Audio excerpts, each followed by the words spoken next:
You good? I don't know how to start the class here. Just looks like you might be pretty work day. We have a special guest here today. Rick Beach is here joining us, one of the co-owners of Wolf Beach Farms. Literally a 5-minute walk from here, just off of Walnut Street down this way. Rick and his family have been practicing permaculture on their family farm for a decade plus. 10 years, but not at this location, but 10 years in total. 10 years in total. Yeah, so a wealth of knowledge from a local farmer, and I'm just going to let you take it away. Okay, well, first, thank you for letting me guys come out and speak to you guys. To give you a little background, I got notes because I will wander completely on these topics. It's very fascinating. So, background of me, I had 16 years pharmaceutical, chemistry, and engineering background before I did any kind of farming. Went to school for chemistry, engineering, and business administration. One day, just got tired. This wasn't what I wanted to do for the rest of my life. So an opportunity came up, and it was better for me to stay at home and offer daycare for our daughter and homeschool than it was for me to go to work every day. Just the cost of childcare was that prohibitive. So stayed home, went to school, got my permaculture certificate from Jeff Lawton out of the Permaculture Research Institute of Australia. He took it over from Bill Mollison, who is the co-founder with Homegrown, and who I believe you guys are familiar with, Vita's Garden and some of those kind of things. So did that back in Indianapolis while we're living in suburbia. So we did suburban permaculture on a 1/3 of an acre lot. Then we went to tiny house living where we had 500 square feet for a family of 4, again on the 1/3 acre. Done it in apartment living, and then we bought this property in December of 2015. We started off with 6 chickens, 4 ducks, 4 rabbits. We're now over 300 animals. We have sheep, alpaca, goats, chickens, turkeys, ducks, guineas, a pony, sorry. And we build something new every year, so we're totally experimental on what works for our property. That's one of the things that we've learned along the way. Of what works for somebody else may not work for the situation, just as this farm. What works here may not work one hill over. It's completely different, so you have to experiment. You can take some of the fundamentals, but it may not be the same. Also with styles of farming. Some people have a lot of hands to work. Some people, it's just like us, it's just 3. So how do you manage those? Or we didn't have a tractor until this year. So that was a lot of things that we've grown over the years. Oh yeah, sorry. If you guys have to leave afterwards, feel free, but I'm totally available if you guys want to answer questions later. This will be interactive, so if you have a question or if I say something that you guys aren't familiar with, totally answer. I always learn better by interaction learning versus someone lecturing. So you start, professor, if that's your style. Just for me, that's how I learn better. So I want to talk real quick about regenerative agriculture versus sustainable agriculture. You guys are practicing regenerative here, even though it says sustainable, because you are taking land and making it better. You're regenerating it versus sustaining, keeping it the same. So that was some of the distinction when I was going through it. I always wanted to be sustainable until I met some people who were doing it going, why do you want to keep it the same? You want to make it better. So that was something that really keyed into me of regenerative agriculture, which is what's being done here, of taking land. Like our land had been abused. They use a lot of chemicals to treat weeds and things, and that's something that we don't do at all. So we're building a lot of the soil up, building it with animals, clearing land with animals versus mechanical means. Something of what permaculture means to me is one of the 3 ethos was healthy for the people, healthy for the planet, and then return to surplus. And the last one, there's different ways of viewing that. I always viewed it as help out with, if you have an overage, you need to be able to donate some of that to people who don't have it or can't farm or can't produce. Returning the surplus, there is no waste products. You need to take a waste product and turn it into a resource. So that is that animal manure. Is that taking wood chips and turning it into soil? What is a waste product that's from anywhere else? How can you convert that into a resource? So that is the returning the surplus of, it doesn't necessarily have to be something good, but taking something bad and turning it into something good. That's how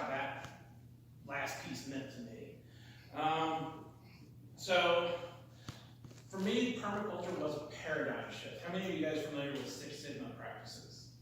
It's a lot of engineering, and it came out of a term for Japanese, back in the 60s, when they were revamping a lot of their manufacturing process. There's 6 different facets to it of reducing waste, reducing energy, making things more efficient.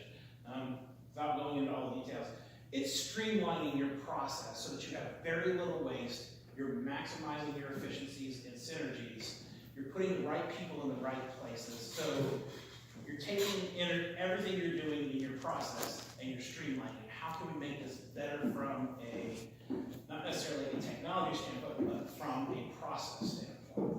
And it usually means that it slims costs down, it reduces waste, it's overall beneficial. From my engineering and pharmaceutical background, it very much appeals to permaculture that way. You're taking what nature's doing naturally and you're streamlining and synergizing it. What kind of efficiencies can you harness from different things? If that's using a sheet to mow versus using a lawnmower, if that's using wood chips as mulch versus having to spray chemicals, there's lots of different synergies to streamline. And one of those is using animals to facilitate the work for you. We have a new pasture that we just put in. It's roughly 3 acres. It's completely overgrown with brambles, invasive species, Asian honeysuckle, the bush honeysuckle, just a lot of junk. Brought the sheep and the goats in. Everything's 6 foot and below are cleaned out. Now we have grass and natural things coming back in that they can graze on. So that was something that took little effort. All we had to do was run fence around, just to keep them contained so that they were forced to eat in that area. Maybe 4 months, and it was done. No extra work on my part. We go in and we cut the stumps from all the Asian honeysuckle, use that as firewood, or break it down even further, and she got to eat. We didn't have to feed them, and then they fertilized it behind. So using things like animals as a synergy, so I'm not having to work, and it was set it and forget it kind of thing. Open the gate, they go out, we go off and do other things. So when I say a paradigm shift, my way of thinking of farming and gardening is what I grew up on. You know, backyard garden, you grow it for yourself, you apply the chemicals as you need to for fertilizer, you kill the bugs as they come on. Permaculture taught me that you need to observe nature before you ever do anything. So you're getting a lot of weeds. What are those weeds telling you? Dandelions, for instance. Dandelions show you that compaction of the soil. They'll send down tap roots 7 feet sometimes. So what does that show you? Or you have a mineral deficiency. Thistles, you have a magnesium deficiency in the soil. So all of these kinds of things you should observe before you act. Instead of just going out and blindly spraying, what does that tell you? Same way for insects. If you kill all the insects when they first come up, none of the beneficial insects will come in and feed on them. So you will kill that initial part of creating a ecosystem where the predators are taking out the insects for you. So this might be a case where you stagger planting. So if you're getting squash borer beetles, you plant a couple of plants that are sacrificial. They bring in the squash borer, which brings in the beneficial parasitic insects. Then you go back and plant your regular crop that you want to grow. It might be a delayed harvest, but you've now eliminated the pest without ever having to apply chemicals or treat. So it's just some of those parts of the mindset of what is this telling me before you go and react. Asian honeysuckle came in because there was no understory in the canopy. So they took a place up that was there.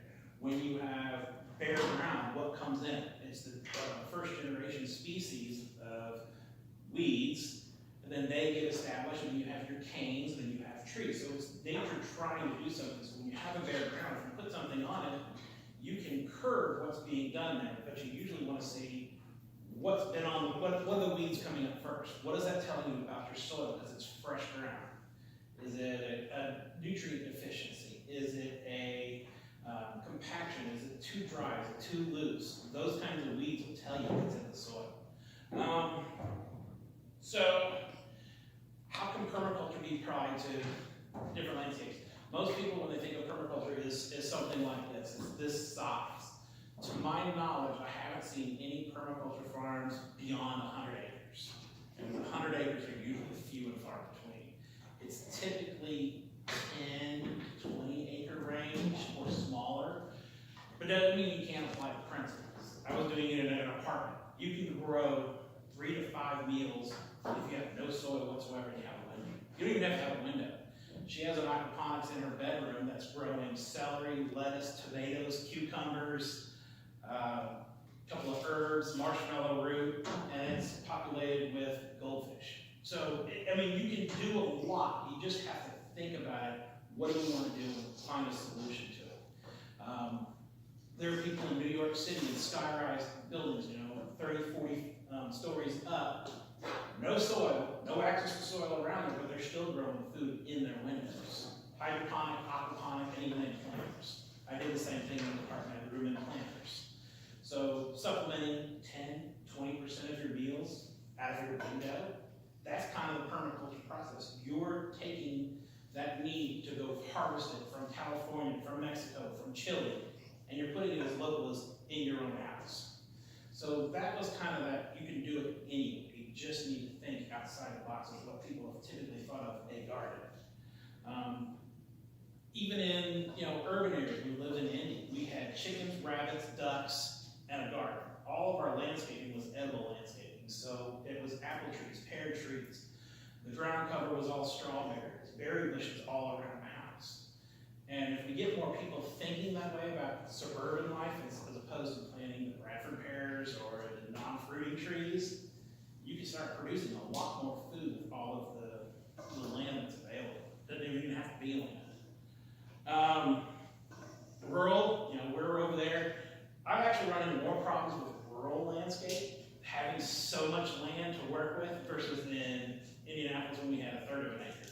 1/3 of an acre, you're trying to cram as much as you can, you're watching everything, you're there 100 feet from your back door, so you're interacting with it every day. Here, I might not be in some of the parts of the property a year or more. So I have so much land to work with, I'm kind of spread out everywhere, and it's a lot harder to manage, I feel, in my standpoint. There's medium to large scale farm, and a medium scale farm, I want to say, under 500 acres, and sometimes that's market garden. I have a group, the Indiana Urban Rural Farm Alliance, with a friend who's out in Greenfield. He produces anywhere from 1 million to 3 million pounds of produce a year. Now his business model is 1/3 donation, 1/3 at cost, 1/3 wholesale and retail. Now his operation, while it's not permaculture, he's using permaculture techniques because once you go from, I want to say, a 10-acre area to larger than that, the scale is different. You're going to encounter different problems. You can't do the companion planting you would in a smaller area. You are doing 10 acres of pumpkin. 10 acres of pumpkin is just a magnet for all of your squash beans. So it's a magnet for those pests. Your disease spread longer.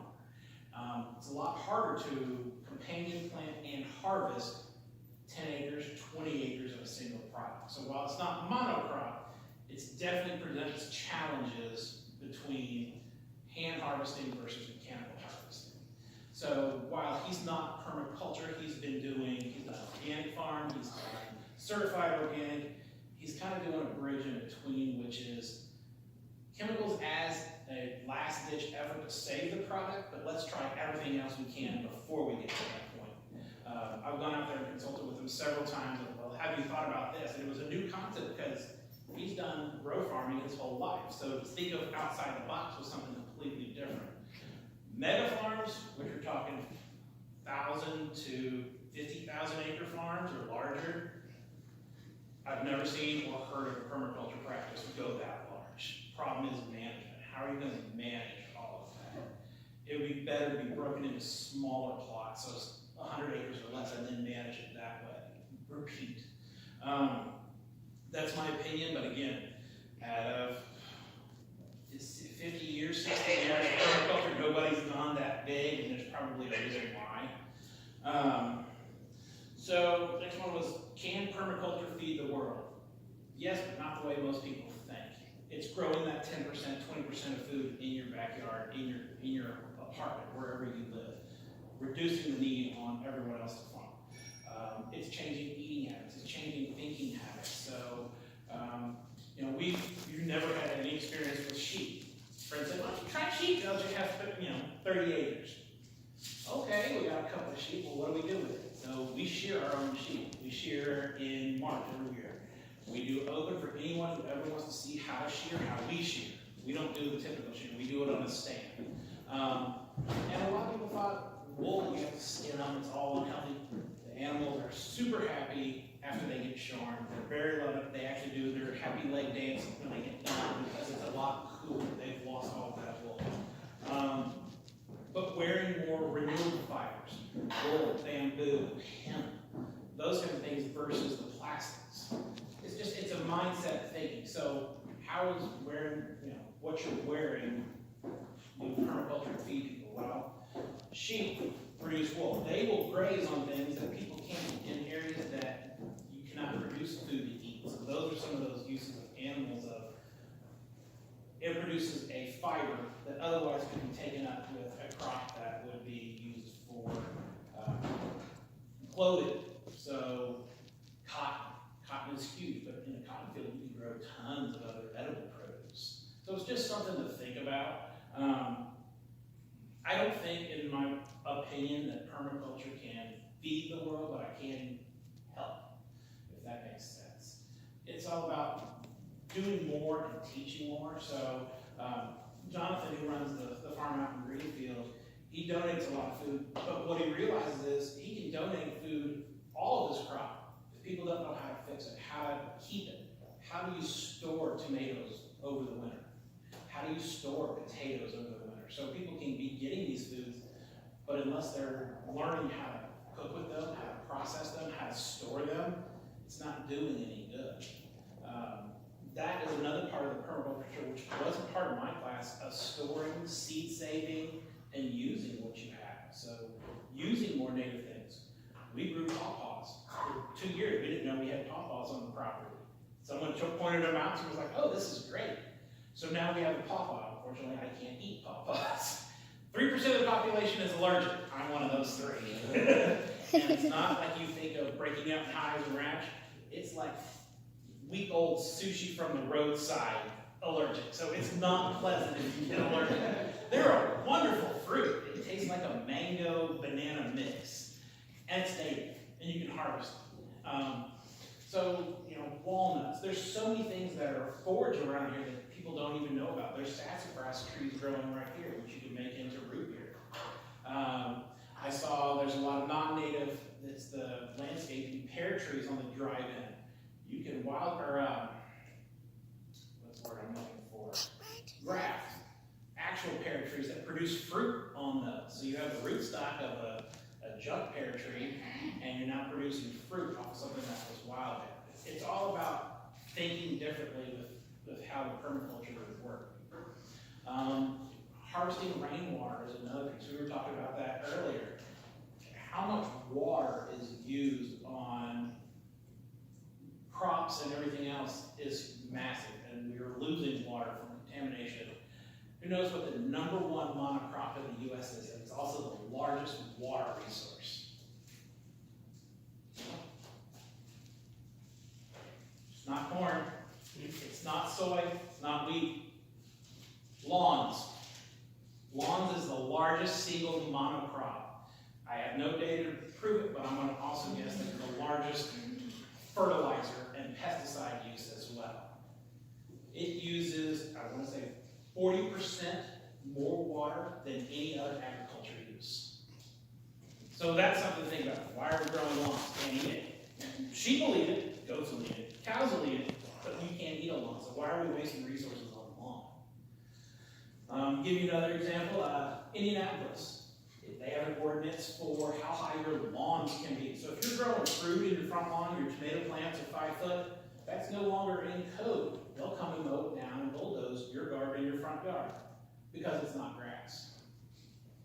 Something to think about when people want to start producing their own food. You can't in some cases, and that's where it's up to people who are living in the area to voice their opinions to legislation that, food's expensive. It's getting more and more expensive.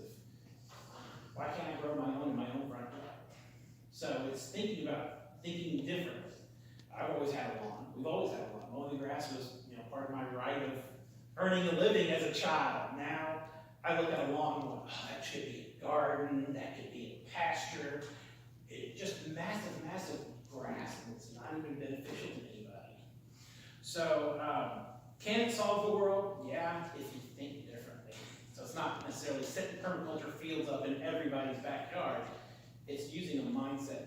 What can we use this area for instead of grass? So I kind of touched on the using animals beyond food. So if you think about all of the food waste that comes from the cafeteria, I don't know what you guys call it, it's not a cafeteria, you guys have like an eating dining hall. All of that food waste, does it go into the compost here? I don't know, I'm asking. Some does. Some does. So if you think about it, fats, dairy, those sort of things typically can't go into a compost, but you can feed it to a chicken. Chickens produce eggs. Free willing, it's not like they're caged or they're forced to do it. You put a chicken in a small enclosure, feed them all of that, you now have no dependency on corn, which is now diesel and fuel requirement, it's land requirement. You're feeding it a waste product and you're getting a product out of it. Same way with pigs. If you've ever watched a series, it's through the BBC, it's called Wartime Farm. So it's how people farmed during World War II. One of their practices was called a pig share. So each community had one or more communal pigs, and everyone would take their food scraps from the end of the night from cooking that are not edible to people or something that's gone rancid, and they all combined it to feed a pig. One family alone couldn't feed one pig, but several families could. So you'd grow that pig up over the year, and everyone got to benefit from the meat. Meat was at a premium in the UK. You couldn't, they had shipping lines were closed, they had farms that were all dedicated to the war effort. So local communities didn't have meat, it was a luxury. So you now take a waste, turning it into a resource that everybody got to benefit from. That's another avenue that you can use.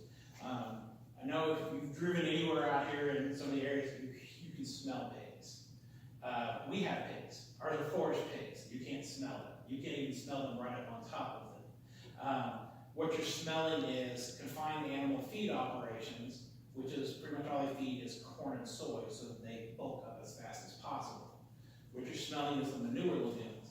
Ours are out in the woods, they graze, they eat nuts, they eat berries. We do give them occasional drainage to kind of maintain, but for the most part, they're on their own. They get about 3 acres to just do whatever they want to do. Free range, and you don't smell them. They also take care of our food waste from our house, so anything that we don't eat goes to the pigs. We have a pig bucket sitting next to the bin, and there isn't the separating of the greens, the fats. It all goes into one bucket. The pigs are happy as they can be when they get it. Those are just two examples. I use the sheep as an example. You don't ever have to eat sheep. You can get hairless sheep, so you don't even have to shear them, and they mow your lawn, and then you fertilize behind it. So it's a complete closed-loop system. You never have to mow, you never have to fertilize. They eat all the weeds. It's good to go, and they're cute.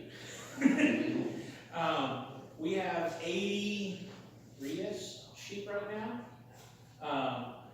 We started off 3 years ago with 13. That's how they've grown that far. Like I said, every March we shear.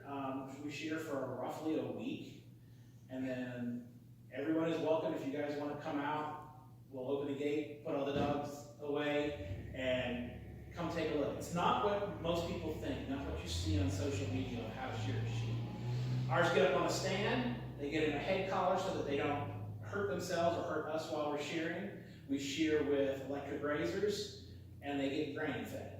So they get a handful of their candy while we're shearing them. They're super happy, they're content, and as soon as the wool comes off, they're off and they go off and do their lambing. We shear in March as a way to help lambing. So the ewes who have a whole year's worth of wool on them will come into the barn because they're cold. So instead of lambing out on a cold April morning, they'll go inside where it's nice, a little bit warmer, have their lambs inside. Otherwise, when you have them out in the field, mom's warm and toasty under 3 to 4 inches worth of wool. Baby's wet Mom doesn't know baby's wet and cold. So now she's cold, she wants to get out of the wind as well. So it's one of those practices that helps us. Kind of unrelated, but just sharing with them. Just sharing peace. I got a lot of other things. Do you guys have any questions so far? I talk a lot, I talk fast, it's a lot of stuff. That's right. What kind of sheep do you have? We have 8 different breeds right now, and I'm in the process of breeding a Franken sheep. I say that because there are, because there are 8 different, there's more than 8, I think there's 12 qualities of sheep that I want to have. Micron size, which is the diameter of the wool. We have ramblets, which are equivalent to merino wool. So if you have merino coats, merino sweaters, that's what kind we have. I wanted the horns from the Shetland and the Rambouillet because they have nice curls to them. And if you process them for meat, those skulls can fetch higher prices than lambs themselves, or the sheep themselves as meat. I know. It wasn't something I got, somebody told me about. I'm like, really? Looked into it. Oh yeah, there's definitely a market for cleaned sheep heads. The length, so we have another one called a Lincoln long wool, which has 8 to 9 inch stable, which is how long it is. Shetlands are extremely hardy. We don't ever have to worm them. So they take care of their babies, we don't do anything with them. I want to breed that into thin, very prone to worms, but they give birth up to 7 babies at a time. So you increase your multiples by breeding that genetics in there. So it's a combination of all of these things that I'm hoping to get into one single line that I can reproduce. My wife's geneticist background says it's going to take me 12 to 18 years to get what I want, so we'll see. Does that answer it? Yeah. We have a lot of different breeds. And it's just, another question? Oh, Okay, yeah, sure. You talked a little bit about like how there's some impediments when you're growing in an urban environment. So like, what's the difference, like bureaucracy-wise, between growing in a more urban, suburban environment compared to after Greencastle per se? Oh, okay, so in, let's say, Indianapolis, because that's what I'm familiar with. There's other areas, like we live in a super micro town of like 100 people, Wingate, Indiana. Nobody's ever heard of it. It's on the way between here and Lafayette, so it's about halfway. Rural town, surrounded by farms, everywhere. I was told people don't want to see farm activities in that town, so I couldn't have chickens. You have a combine parked in your front yard. Literally a combine in your front yard, and I can't have chickens. So I digress. So let me go back to Indy. Indy had ordinances about what you can and can't do, how far you can be away from your property line compared to your neighbors. I got 32 acres that we own, another 25 acres we get to manage, I guess is a better word, but we don't own it. So I don't have any neighbors. Back neighbor is the railroad line, left neighbor is the Walnut Creek, front neighbor is the road, next to them is a cow field where nobody lives, and next to us is the trash transfer lot. So we have no neighbors to complain about anything. Indy, your compost pile has to be so many feet from your neighbor's property. Any structure, say a chicken coop or a barn shed, has to be so many feet from your yard. When you're dealing with a third of an acre, and your house is plopped in the middle, that leaves mostly your backyard because they have ordinances of what you can grow in the front yard, you're left to maybe a 10 by 10 foot square of gardening, chicken, animals, compost, and shed when you do all of the setbacks. I mean, I'm being a little exaggeration, but it's very small area of what you're allowed to use. Now, your neighbor can go right up to that property line and spray whatever chemicals he wants, and there's nothing you can do about it. There's no ordinance for that. I fought this when I lived in Indy. I was part of the Indy Rezone Ordinance Group, and I was there complaining left and right. Bees are another one. You can't have bees within so many feet of a property line. So a lot of it is what regulations you can do. And I understand being good neighbors. In the same aspect, they should be good neighbors to me and not spray right next to my property line where their drainage goes into my yard. Water resources are another. Some areas have water restrictions. Sometimes you have issues with water pressure. I don't have that. We're on spring water, so we can use as much water as we ever want. You have, I want to say, like, you're growing area, how much available light you have to go to the ground is also taken up. So if your neighbors have trees on either side, and you're stuck in the middle, you have no tree, but it's all shade, it's some other contentions that you have to deal with. I can cut a tree down if we need to, if it's in the way. We try not to. Speaking of trees, we also tap maple syrup, maple trees, and black walnut, if anybody wanted to learn that.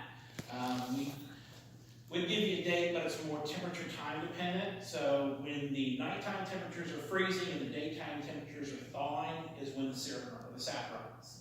We plan on tapping roughly 100 trees, black walnut and maple mainly, but there are 26 trees in Indiana you can tap. So she has her own trees this year to make maple syrup, and we boil it all down at the farm too. Let's see some other regulations. That's February. Ballpark February, March. It just, like I said, it depends on the temperature. Some years we've done it in February, sometimes it's March, sometimes the temperature drops for like a month and we get a second run. So we'll post stuff on our Facebook and website. So we have a Facebook page, it's wolfbeachfarms.com is our website. Wolf Beach Farms on Facebook is who we are. Feel free to message us there or hit us up or anything like that if you guys have questions after this or you want to come for a visit, or if you've got a day or a weekend, you've got no class or anything, you want to come out and see the farm, we do tours anytime people are available or if we're available. We do ask that don't just show up because we have livestock guardian dogs who protect all of the animals because they free range and they'll be out on patrol. As long as we put them up or you're with us, they're okay, but it's when people come on the property that they don't know, they see it as a threat. Nobody's ever bitten anybody, they just bark and they basically tell you, this is our farm, you need to go away. Some of the runners have experience of that. They'll either yell at the dogs or they bark back. I know some of the guys when they were running last year, I hear them up the hill, hey dogs, and the dogs all run and bark at them, but they just run with them down the drive. Other questions? I got some other topics I can hit if you guys have anything else, or Professor, if you want to. Yeah, I just want to pick up on one thing you said, just for your context, one of the ideas we're working with this idea of planetary gardening. And the basic, kind of in a nutshell, the idea is that we treat the world as an ecosystem of which we are all citizens, and so we share those responsibilities. So we tend the planet as thinking of it as the biosphere as a garden for which we're responsible. And so the person that we're drawing this idea from, he really expands the concepts of what it means to garden. So the one thing I wanted to just point out is that sometimes it comes up that you don't always have like a space to garden, but you can be an activist in the community to talk to city councils and mayors about making chickens illegal, fighting ordinances to prevent people from growing food in the front yard and things like that, and beekeeping. There are all kinds of funny restrictions, and it's something that is really going to need to change. And it seems crazy, doesn't it? That if you don't maintain a lawn, you can be like Dean. But if you grow a plant that's not lawn, you could be too. $200 a day in some cases for having a garden outside of the door. Yeah, we were just lucky in I should probably just show you pictures. But one of our first house, we had, I told you just a 0.12 acres, so really small, like 0.2 acres of land. But the back was shaded, so it was nothing, we couldn't really grow very much. And so we did it in front. We were just lucky that the laws didn't prevent it. Our neighbors, they just, again, lucky to draw. But all of our immediate neighbors were less careful about their yards than we were, so they weren't going to complain about us. But a fussy neighbor would, and so people appreciated our space. We had this kind of urban front yard garden system. We had apple trees, we had figs, we had all kinds of plants that attracted bees. Some people would have complained about the bees because they'd be afraid of being stung. And this is because of pollinators, pollinating, or the plants benefit pollinators. You just be mobbed with all these critters, and people appreciated it though, but that was just luck. So something, in a way to practice planetary gardening, to advocate on behalf of people who want to grow food or have animals. brought up about community gardens, there actually is a community garden in Greencastle. I haven't been there, I've become part of it, and we got busy with some issues on our farm, so I didn't get a chance to, but it's behind the city county building, or the city building. Yep, I've been there. It's down just behind City Hall off of Franklin Street. It's the same street Wasser Brewery is on, just down the block from there. Yeah, it's a... What's the business across from Starbucks on that same? Conspire, that's JD Grove. She's Involved. She's taken the torch on that and really created a network of community gardens around Greencastle. There's several, and they're all structured as giving gardens.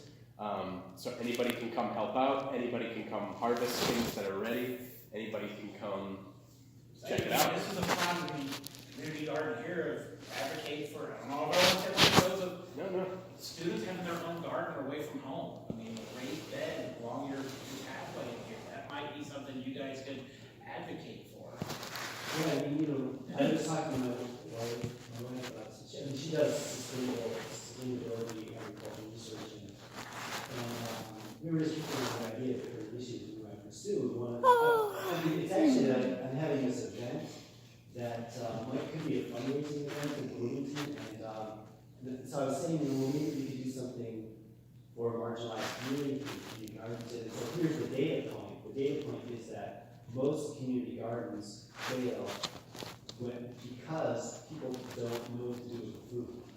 And so they don't know how, it's a little bit about harvesting, but it's more about how you process it and keep it. And it's also about cooking. Just many people don't really know how to deal with raw food, actually. I actually brought that up yesterday. We were processing pumpkins. So out of a dozen pumpkins, I got 4 cups of waste that the goats ate immediately. Pumpkin seeds, you can roast them, and we like to toss them with ranch dressing or ranch powder and eat them as a snack. They keep forever once you dry. Pumpkin puree. But bring them back home ec type classes. So how to process food, how to cook from scratch, because if your parents didn't teach you how to cook, who's going to? I mean, there's not those classes, or your grandparents didn't teach you how to cook. There's not that, how do you take a kohlrabi and what do you do with it? And how do you cook kale to make it taste good? 'Cause those kind of things, it's just not there. Or, you have this great fresh produce, what do you do with it? Other than eating it raw, I mean, how do you prepare it for a delicious dish? So it's a way, to think about other ways that you can enter your gardens to facilitate these processes. It's funny because people can be really afraid of food, but if you literally took a whole raw pumpkin and put it on, something all right would happen. It's not the best way to do it, but it would cook and you would get food out of it. It'd be fun. Yeah, I mean, there's lots of things to do with that. I've never processed a pumpkin before. That's 2 years ago. We had Pumpkin Palooza, so. Well, Exploration Acres, which is it's out by Lafayette, they had a pick your own pumpkin area. So November 1st, their fields are still filled with pumpkins that nobody bought. They said, come clean them so that we don't have to till them under the soil. So I went and picked up about 13 tons worth of pumpkins. And I was so tired of pumpkin present early February. We made pumpkin puree, we canned pumpkin, we fed pumpkins to the animals. She would beat them with baseball bats and throw them out to the pigs and things. I mean, we had pumpkins everywhere, and then everybody spread the seed. So the next year we had pumpkins everywhere, and gourds, and weird things that I don't even know what they were, but they were some sort of pumpkin species or hybrid. They almost, I get all of those as they were coming up. But it's like you're saying, we ran this, Jonathan, who's out there in Greenfield, ran the same thing. We could donate 1 million pounds of food each year. People don't know how to use it. Don't know how to cook with it. And that's a sad problem to have. Everybody's used to the box meal. You can go use the SNAP benefit to get a box already in the, ready to eat, but that's one meal. You can go use that same money and buy 5 ingredients and have meals for a week. But you just got to be able to put them together in the right way. Maybe I should say, If you throw a pumpkin in the oven, at least puncture it. Yeah. That could be the one, if you have an exploding. They do build up pressure inside, I will admit that has happened. I decided to wing it my first couple of pumpkins, and like, it says bake, okay. I didn't read any further than that, so I took the pie pumpkin, just threw it in the oven, and you hear this hissing and all kinds of gurgling, and that's probably not supposed to be it, and then you got pumpkin like juice all over the oven, and it stinks and it burns. So let's learn. Pumpkins in half.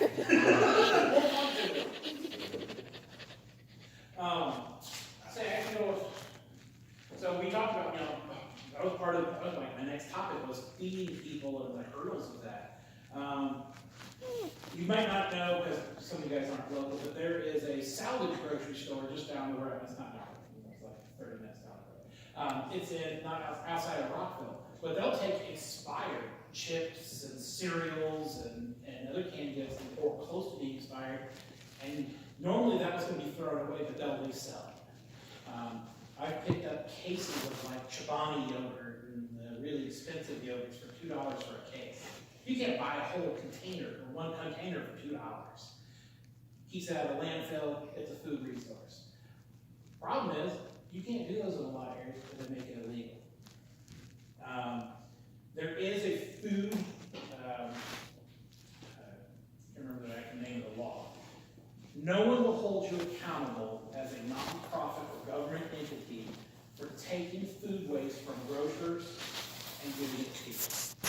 They can't be, the grocery, you can't be sued for that, for it being, you had no harm, you weren't intending harm. So you're not going to give somebody green meat, of course not. But if it's a canned good that is past the expiration, like salt, they will throw salt away because it has an expiration date on it. 100,000-year-old Himalaya pink salt will get thrown away because of the expiration, and they can't legally sell it anymore. This was in the ground for 100,000 years, it's not going to go bad. Throwing it away because of a date. And the dates are arbitrary. 16 years in pharmaceuticals, half of that was spent in stability testing, which is establishing expiration dates for pharmaceuticals. There's a big buffer on those dates. A really big buffer. And you also have to look at expires, best by, freshest by, all these kinds of different labels on the dates, not just a date. But legally, once that date passes on a consumer item, store can't sell it anymore. It has to go to waste. So, something else to think about when trying to feed people is why we have some of these things set up the way we do. And you know, those silly things, right? Like yogurt is a way to preserve dairy products without refrigeration. So, and the other thing with dairy products, if you smell it and it smells okay, then it's okay. And if it stinks, then it's bad. I mean, you guys know things like in France, they don't sell eggs. They're not refrigerated. Well, I think US is the only one. UK, everyone's telling me more. Same way. Can you explain why that is? I can, yeah. So, when a chicken lays an egg, comes out of the vent, it has a protective coating, a membrane on the outside. It is airtight. Now, when legally, you have to wash those to sell to consumers here in the US. You wash off, it's called the bloom. You wash off the bloom. Now, you've exposed that porous calcium eggshell to the environment, which bacteria and things can penetrate that calcium because it's porous. Now you can have them starting to go bad. So in order to prevent that, they now have to be refrigerated. To give you an example, another legal issue. So in order for us to sell eggs, we are supposed to go through the egg board, which is you pay I think they raised the rates, $25 to the egg board, and you get a pamphlet back. Doesn't mean anything, you don't get a registration number, nobody tells me how to clean the eggs, sell the eggs, you should get a booklet. So for $25, I'm supposed to tell them, that's my regulation to be able to sell eggs to people. So in our exchange, we tell people how we do it.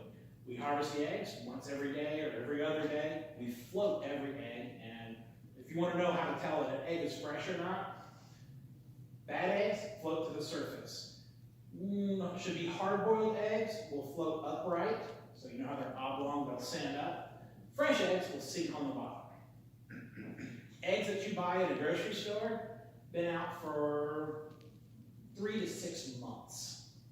Our eggs are out for 1 day to a week. There is a difference between the 6-month-old egg and a day-old egg. There's definitely a taste difference. I can't eat eggs at a restaurant anymore. I'm ruined from a lot of things because of what we do. Up until this last year, I've never discovered kombucha.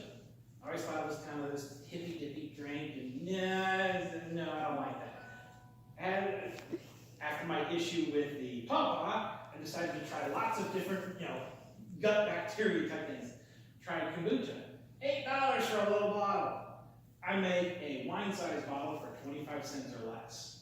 It's super easy to make. And I don't want to buy any in the store because why? Mine has 2 ingredients. Everywhere else has multiple lines of ingredients. So you can make it however you want with anything you want. It's kind of cool. But living on the farm has ruined me for a lot of things. I just can't eat anymore anywhere else. What would you estimate is like